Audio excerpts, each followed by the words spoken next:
When you leave your family, your country, and your comfort zone to do something else, we started wondering, like, how do you do when you don't know anyone? And how do you face those challenges on your own? So that's how Slide really comes from. But I'm also guessing that when it comes to money, it's not very easy to have people trust you. A user who funded his wedding in Tunisia with Slide.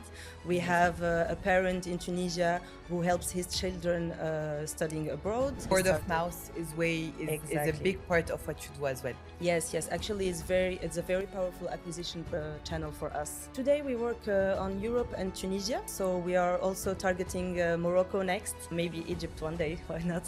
For instance, Tunisian diaspora sent about 2.3 billion euros in 2025. This money goes for families. Well, we're gonna be very surprised because women tend to send a biggest share of their income back home, more than men. Yes. Wow. Why is it not surprising? I don't know. Yeah, what's the most powerful advice you've ever got as a founder? Well, I always say that to my team, but trust the process. Building something meaningful takes time. You better take your time to do it right and move step by step. I'm Emna, co-founder of Slide and lead media and communication. I started my journey as a journalist when I left Tunisia to go to Paris for my studies.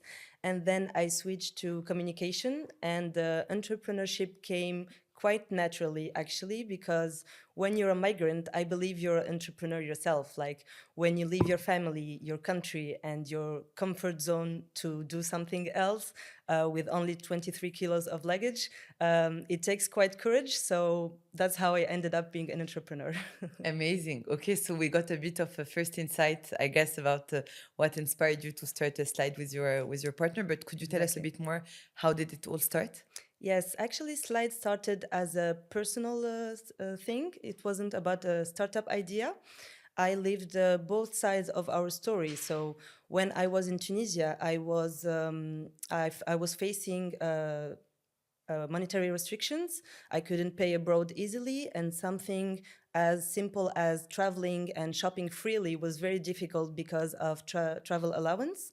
And then I moved to France and I discovered the other side, which was the lack of transparency and the high fees. So what people do in our diaspora is when they need money, they would reach their network to provide, and then they would give them back the money either in euros or in dinars.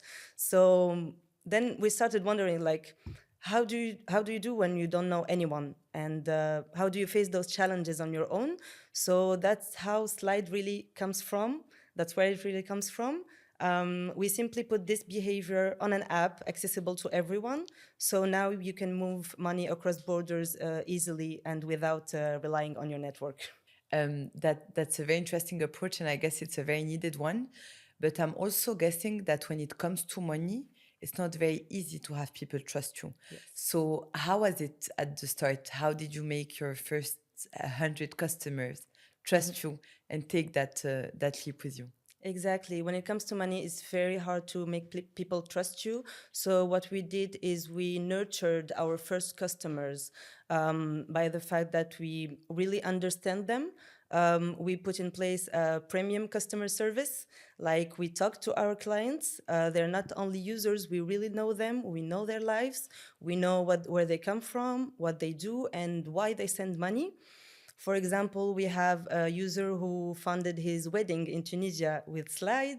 We have a parent in Tunisia who helps his children studying abroad. We have an entrepreneur who funds his business in Tunisia.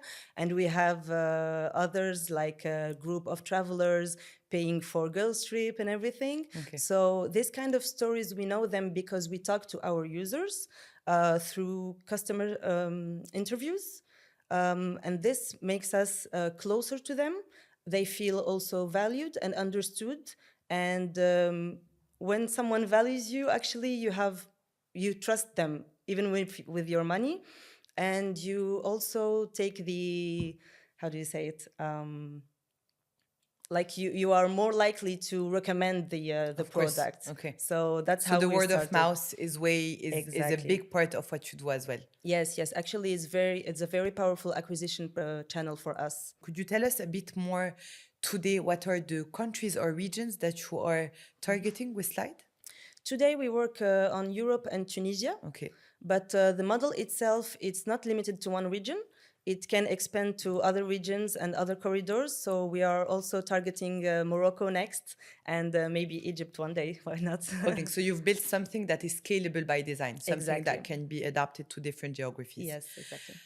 I'm guessing that when you decided to start Slide, you've started with a personal problem, but then of course you've realized that the scope or the scale of the problem was way bigger than just you.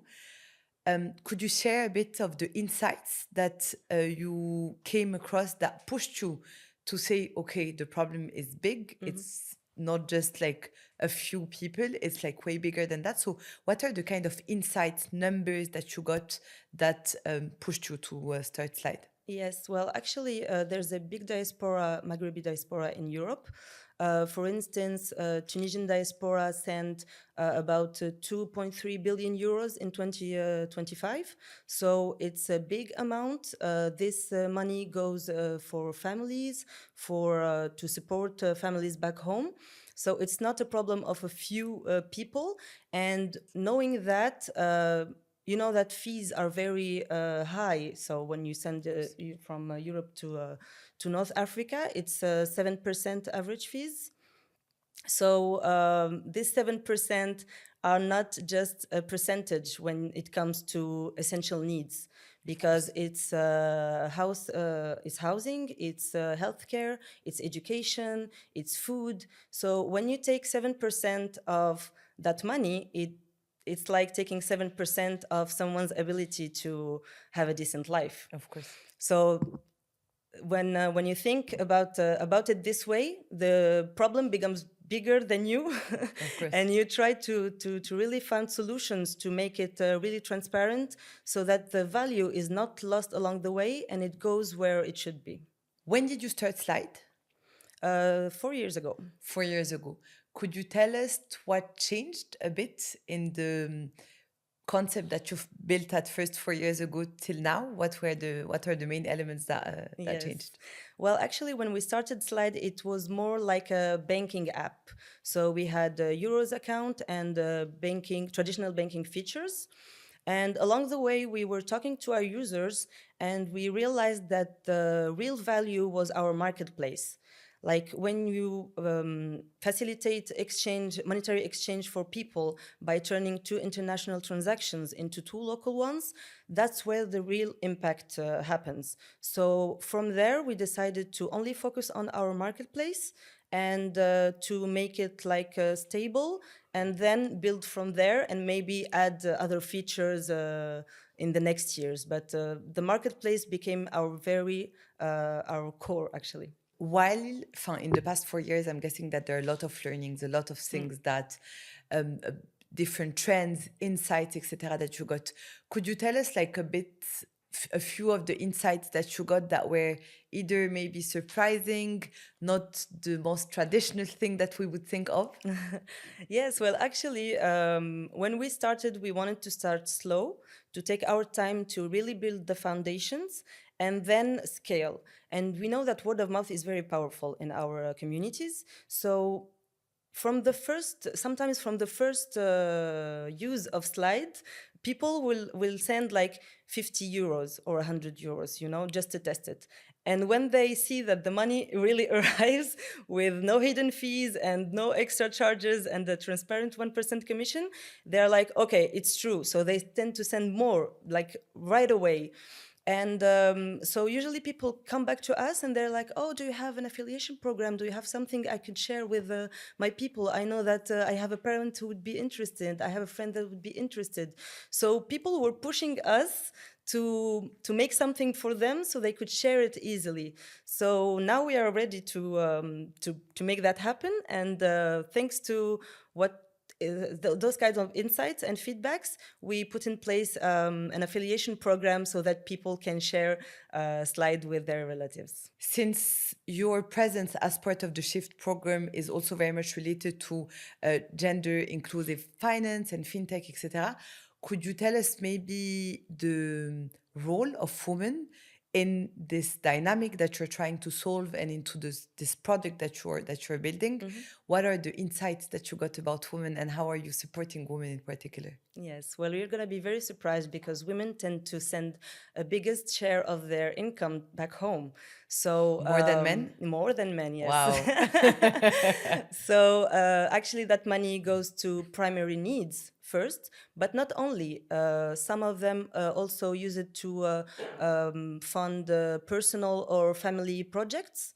That are meant to put in place stability and independence. So this money, where Slide brings, when Slide brings is control and transparency. And we know that transparency can be very powerful because when you know what you pay, you know where your money goes, and you know that the value you send is meant for the purpose itself. So women tend to be more confident making those kind of how do we say financial decisions.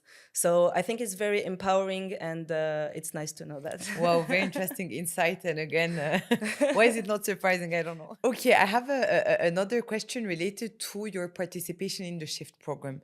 So obviously, you were one of the startups selected as part of the cohort, and I think it would be very interesting to hear from you how the program supported you in your vision and to continue your mission the way you want to do it.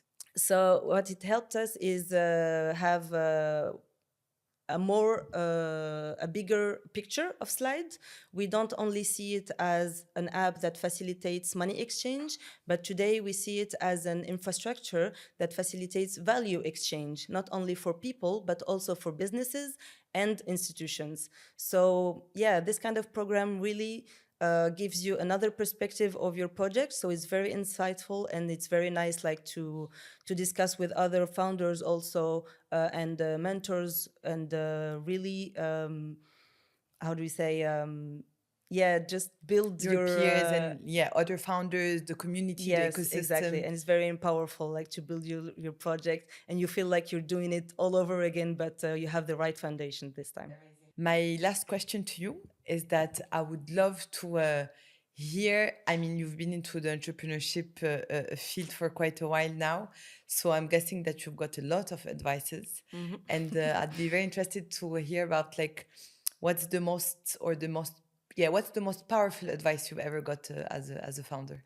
Well, I always say that to my team, but trust the process. Building something meaningful takes time. You better take your time to do it right, and really impactfully, like take your time. It's the only thing I have to say. Trust the plan and move step by step.